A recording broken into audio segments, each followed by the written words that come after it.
श्री राधे राधे। भक्तों, प्रभु के प्रतिष्ठानों की सेवा, मंदिरों की सेवा, आश्रम की सेवा और उन संस्थानों की सेवा जहाँ भक्त भगवंत गौ माता दीन दुखी सबकी सेवा होती है, ये बहुत महान कार्य होते हैं। जिनकी निष्ठा अच्छी होती है वही लोग इसमें प्रेम से लग करके सेवा परायण बन करके पवित्र कार्य में सहयोग करते रहते हैं। संतदास बाबा इसी प्रकार के महान संत थे। वो श्री वृंदावन धाम में जो आश्रम बन रहा था, बाबा की तपस्थली के बाद दूसरा आश्रम बड़ा, तो मैं आपको बताया था कि ठेकेदार बनाता था, लेकिन पूरा देख रेख संतदास बाबा की रहती थी। हर वर्ष वो पूजा की छुट्टियों में आते तथा कहीं कहीं संशोधन कराते, जो बन गया होता संशोधन उसमें कराते। कॉन्ट्रैक्टर भी कभी कभी कलकत्ता जा करके उनसे जरूरत की बात पूछता था। हर वर्ष की प्लान में कुछ न कुछ एडिशन होता।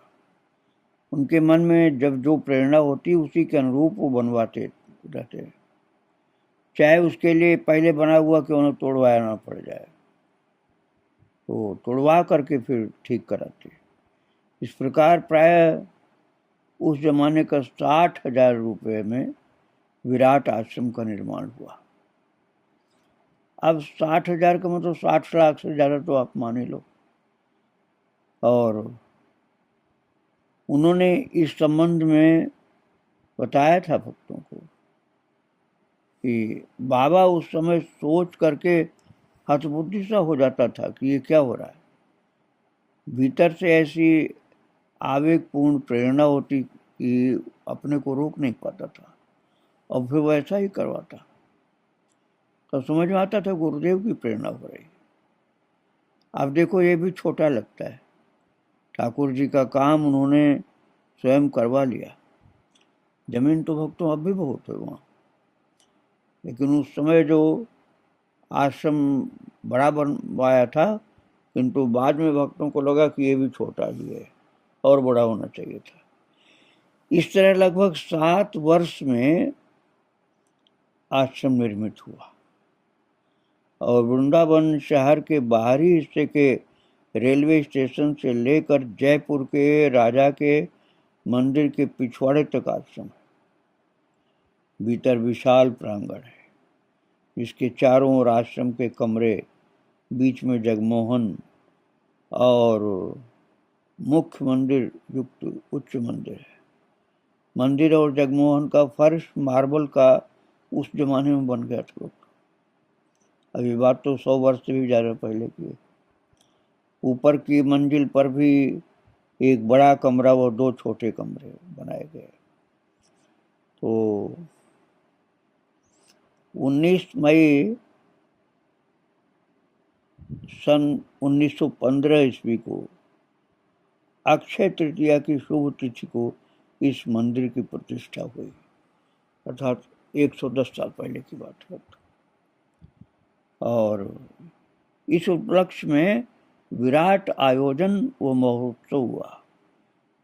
और जिन लोगों ने उस समय देखा था उनको तो जीवन भर याद रहा। अब तो 110 साल पहले की बात है, तो बहुत समय बीत गया, लेकिन बुजुर्ग लोग पहले बताया करते थे वहाँ की बात। एक प्रसिद्ध व्यक्ति थे डॉक्टर श्री विपिन चंद्र चक्रवर्ती। उन्होंने इस विषय में बताया था कि कुछ दिन पहले ही मंदिर संपूर्ण हुआ था। मंदिर प्रतिष्ठा के लिए तारा किशोर बाबू ने सबको निमंत्रित किया। तारा किशोर बाबू वकील का नाम था और बाद में संतदास उनका नाम हुआ। तो उन्होंने अपने घर गांव के लोगों को भी बुलाया। गोस्वामी प्रभु व काठिया बाबा के समस्त शिष्यों को निमंत्रित किया।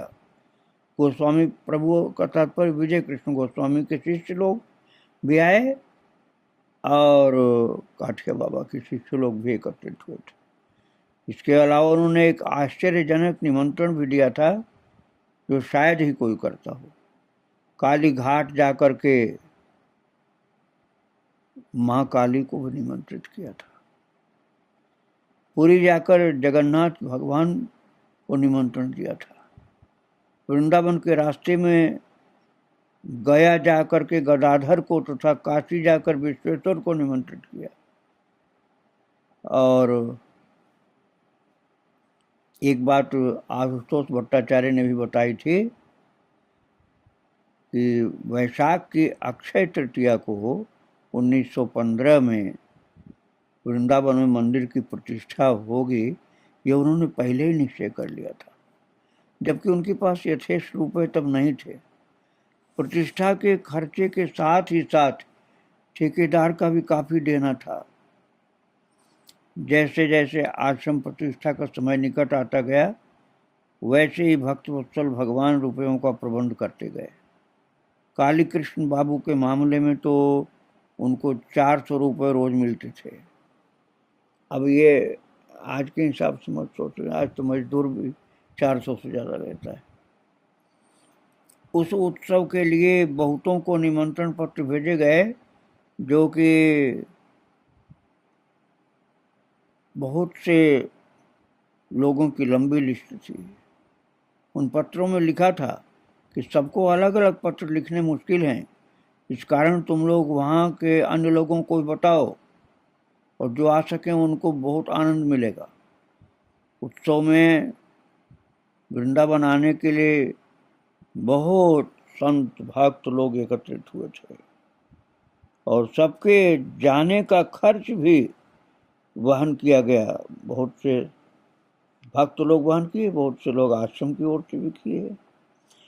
यात्रा का सब प्रबंध भी बहुत सुंदर रूप से किया गया। खाने पीने की भी पूर्ण सुविधा का ध्यान रखा गया। बाबा जी महाराज स्वयं वृंदावन पहले पहुंचे और यात्रा का भार, जिम्मेदारी सब बांटी। किसी ने बताया कि जिन लोगों को पक्का काशी फल लाने को कहा गया था, वो लोग उसे लाए तथा थैले में भरकर वृंदावन ले आए। बाबा जी महाराज के एक गुरु भाई जानकी सामंत धनी व्यक्ति थे। उन्होंने 400-500 रुपए के नए छोटे सिक्के दान करने को दिए थे। अब उस समय बड़ी कीमत होती थी भक्तों इन चीजों की। आशु बाबू ने बताया कि मंदिर के सामने के रास्ते पर जयपुर के राजा का जो मंदिर है, उसमें सबके ठहरने का प्रबंध किया गया और इस मंदिर के दालान खूब बड़े बड़े हैं और उनमें बहुत से कमरे हैं तथा तब तक मंदिर की प्रतिष्ठा जब तक नहीं हुई थी, तब तक ये जयपुर मंदिर में रुकने का इंतजाम किया गया था और बहुत लोग ठहरे वहाँ।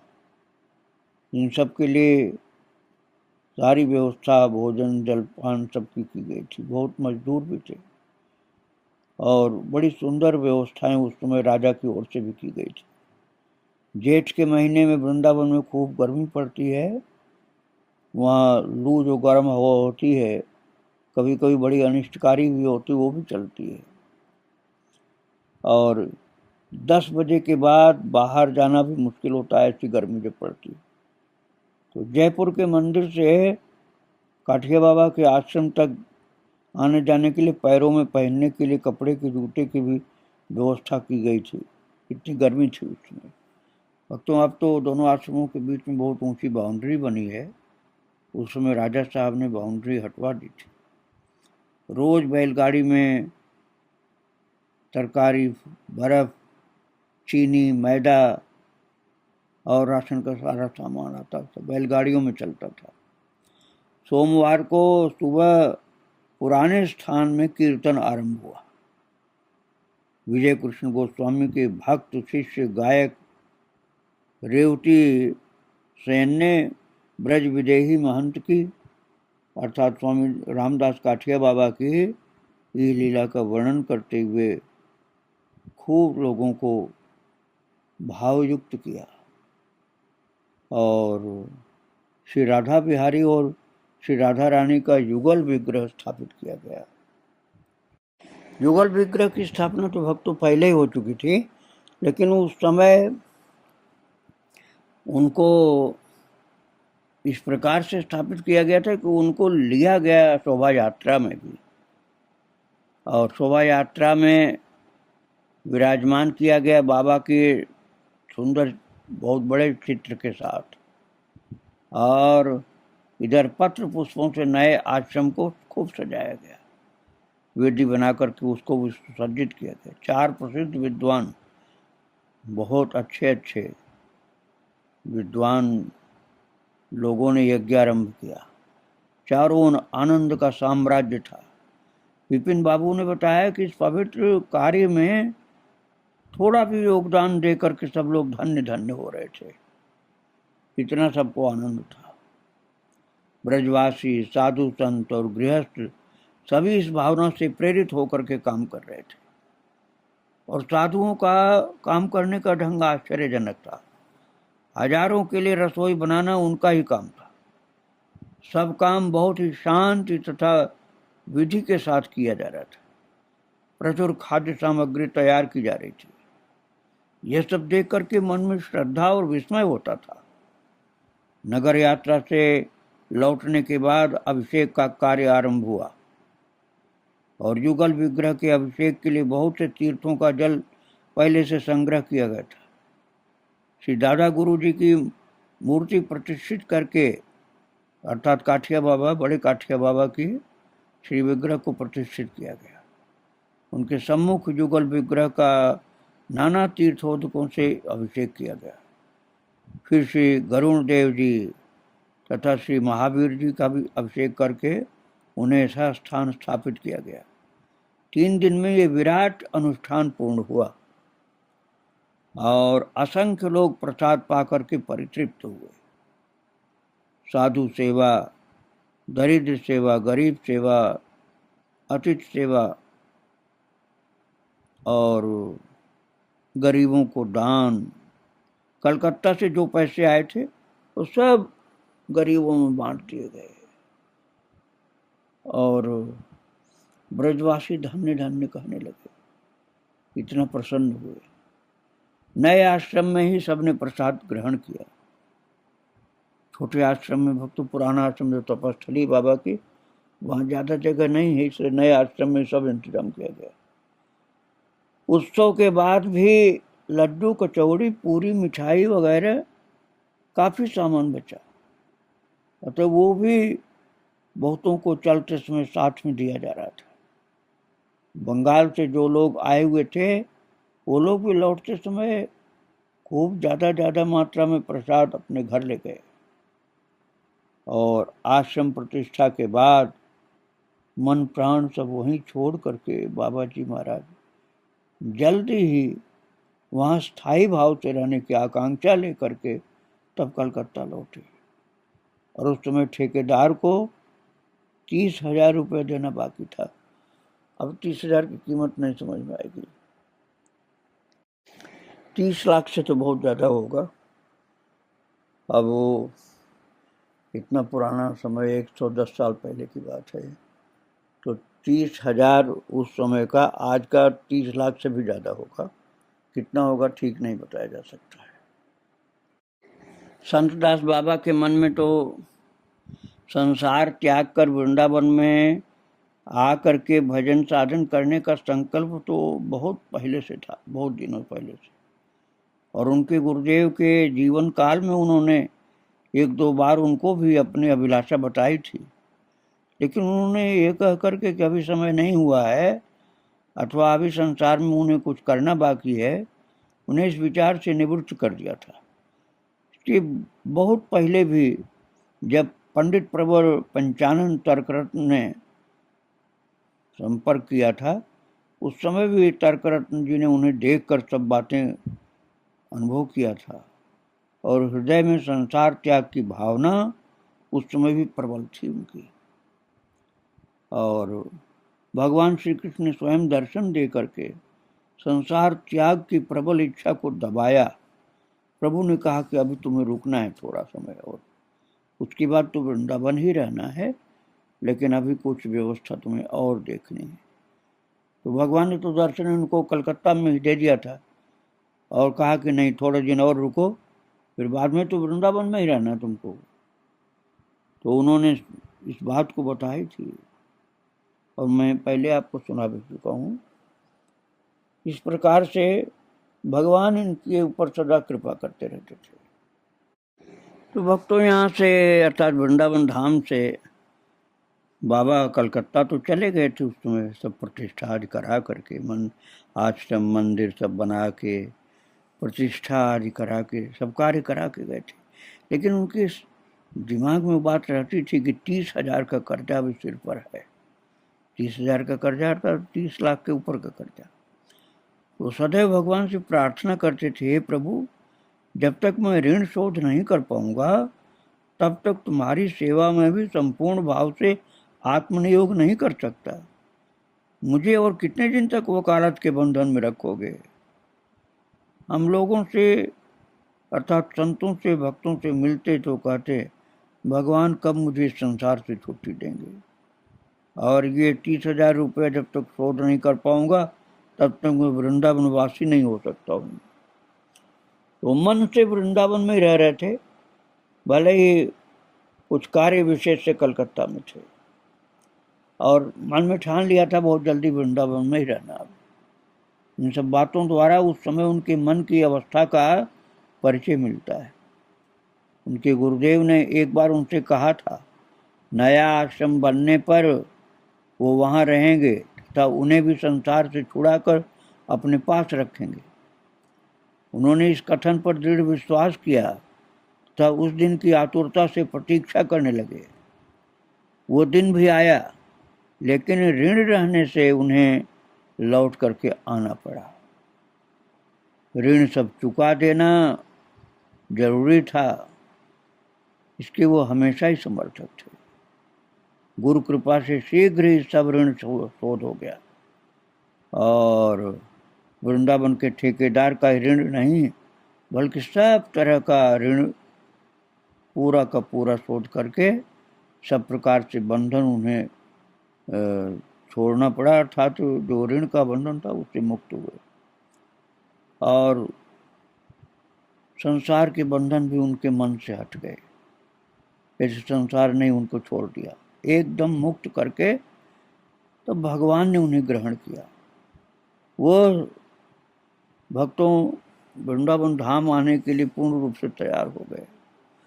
वास्तव में किसी के संसार त्याग करने से संसार उसका त्याग नहीं करता है।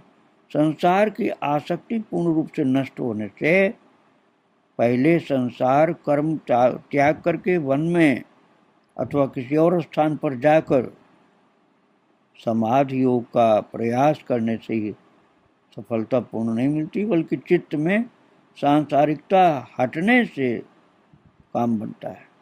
सांसारिकता रहने से साधक ठीक नहीं रहता है। सांसारिकता मन से हट जाए तब ठीक होता है। किसी किसी को तो फिर से संसार में लौटना पड़ जाता है। मतलब सांसारिकता अर्थात सांसारिक आसक्ति शून्य होने पर साधक सहज ही समाधि योग लाभ करता है। भोग के विषय और उसके कर्मों से संपूर्ण आसक्ति शून्यता से ही ये योगारूढ़ अवस्था लाभ होती है। गीता के 6वें अध्याय के 3 श्लोक में भगवान श्री कृष्ण ने स्पष्ट भाव में इसका आदेश किया है। संसार का कर्म त्याग कर एकांत में ध्यानाभ्यास रत होने के उपयुक्त समय के संबंध में ये बात समझनी आवश्यक होती है। और साथ में एक बात और है कि किसी भी मनुष्य के चित्त को हम साधारणतः बहुत ही छोटी वस्तु समझते हैं, किंतु वास्तव में वो उतनी क्षुद्र वस्तु नहीं है। विश्व मानव के चित्त के सहित, या यूँ कहें कि विश्व के साथ माला के सूत्र की भांति उसका योग है, जो नित्य और अविनाशी है। अतएव साधक का चित्त आसक्ति शून्य हो गया है, लेकिन उसके प्रति किसी की आसक्ति है, उससे कुछ मिलेगा ऐसी आशा है। तो इन सब कारणोंवश वो उनको खींचता रहेगा, जिसका कि फल साधक के चित्त पर अवश्य पड़ता है। इस कारण किसी साधक को संपूर्ण आसक्ति शून्य होने के लिए यह आवश्यक है कि बाहर वालों की आसक्ति के कारणों का भी अवसान हो, तभी सच्चे अर्थों में संसार त्याग का अनुकूल समय और अवस्था समझी जाएगी। तो बाबा जी महाराज अर्थात संत दास के साथ भी यही हुआ था। इसके बाद 7 वर्ष पहले सन 1908 में गांव की पैतृक संपत्ति में जो उनका अंश था वो उन्होंने अपने भाइयों में, रिश्तेदारों में सब बांट दिया था। उनके इस काम से ये कहा जा सकता है कि उन्हें विषय वासना के प्रति कोई आसक्ति नहीं थी। कुछ भी अपना नहीं समझ करके सब बांट करके उसकी मुक्ति पाई। और यही क्यों, अनेक सांसारिक जीवन के विषय में यही पता चलता है कि उनका वैराग्य बड़ा शुद्ध था, बड़ा सच्चा था। ऋण परिशोध के लिए वो संसार के काम कर रहे थे कि कर्जा से मुक्ति मिल जाए, और काम करने का कोई कारण नहीं था उनका। और उन दिनों पावना, वारिसाल आदि अनेक जगह उन्हें बड़े बड़े मुकदमों के लिए जाना पड़ा। इन सब मुकदमों में उन्हें पैसे भी मिले, हजारों रुपए मिले उस जमाने के। 10,000 रुपये महीना से ज़्यादा ही उन दिनों उपार्जन कर रहे थे। अब ये बात 100 साल से पहले की है वक्त। 10,000 रुपये तो महाराज भारत स्वतंत्र हुआ उस समय राष्ट्रपति की तनख्वाह होती थी। अब आप समझ लीजिए कि वकील साहब की कमाई उस समय बहुत अच्छी थी, तभी तो कर्जा से मुक्ति पाए, नहीं तो बहुत ज़्यादा कर्जा था उनके सिर पर आश्रम बनने का। और उसी वर्ष उनके गांव में अकाल पड़ा। अतः बहुत से लोगों ने उनसे सहायता के लिए प्रार्थना की। उन्होंने भी जितना मांगा उतना ही दिया। उनके दान की विशेषता बहुत बार लोगों ने देखी थी कि जहाँ लोगों की परेशानी होती थी वहाँ पैसा अपना सब दे देते थे। किसी भी अभावग्रस्त को इतना दान देते थे कि उसका अभाव समाप्त हो जाए। और जेठ से भादों 4 महीने तक उनका इतना उपार्जन हुआ कि गांव के दुर्भिक्ष पीड़ितों को देने के बाद भी श्री वृंदावन आश्रम निर्माण के लिए जो ठेकेदार का सब देना बाकी था वो सब चुक गया। जबकि वो जितना कमाई किए थे वहाँ गरीबों को और अकाल पीड़ितों को भी दिया था, तब भी सब कर्जा उनका चूक। इतना भगवान ने उनकी वकालत चलाई थी उसमें। किसी विशेष प्रसंग में उनसे बात पूछा था तो बताया ईश्वर के लिए खर्च करने पर कोई विपदग्रस्त नहीं होता है। ये बताया था खुद संत दास बाबा ने कि ईश्वर के लिए खर्च करने पर कोई विपदग्रस्त नहीं होता है। उनकी सेवा के लिए कुछ देने पर भगवान उसको खूब देते हैं। वही उपदेश भी बहुत लोगों को बताया करते थे। वो कहते बाबा ठाकुर किसी के ऋणी नहीं रहते। तुम ठाकुर के लिए अर्थात भगवान के लिए खर्चा करोगे तो भगवान जरूर देते हैं, अर्थात बकाया नहीं रखते प्रभु। अपने जीवन की ऐसी बातें बताया करते थे। वकालत के साधारण उपार्जन से घर का सब खर्चा चलाकर ऋण परिशोध करना कितना मुश्किल था, लेकिन वो किस प्रकार 4 महीने में ही संभव हो गया। अब बताइए 4 महीने में कितनी अच्छी इनकम हुई थी कि वृंदावन में आश्रम बनाने पर जो 30,000 रुपये रह गए थे बाकी, वो सब उन्होंने 4 महीने में अर्निंग करके वो कर्जा से मुक्ति पा ली थी। और अंत में पूजा की छुट्टियों से पहले सन 1915 अगस्त महीने में जिस दिन वह हाई कोर्ट छोड़ करके आए वृंदावन, उस दिन का वो दृश्य भुलाया नहीं जा सकता।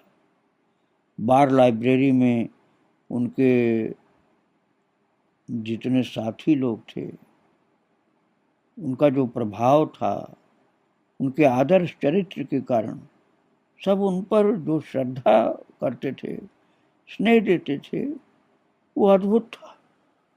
क्योंकि इतना बड़ा बैरिस्टर सर्वस्व त्यागी होकर के, साधु होकर के वृंदावन में वास करने का पक्का निश्चय कर चुका था।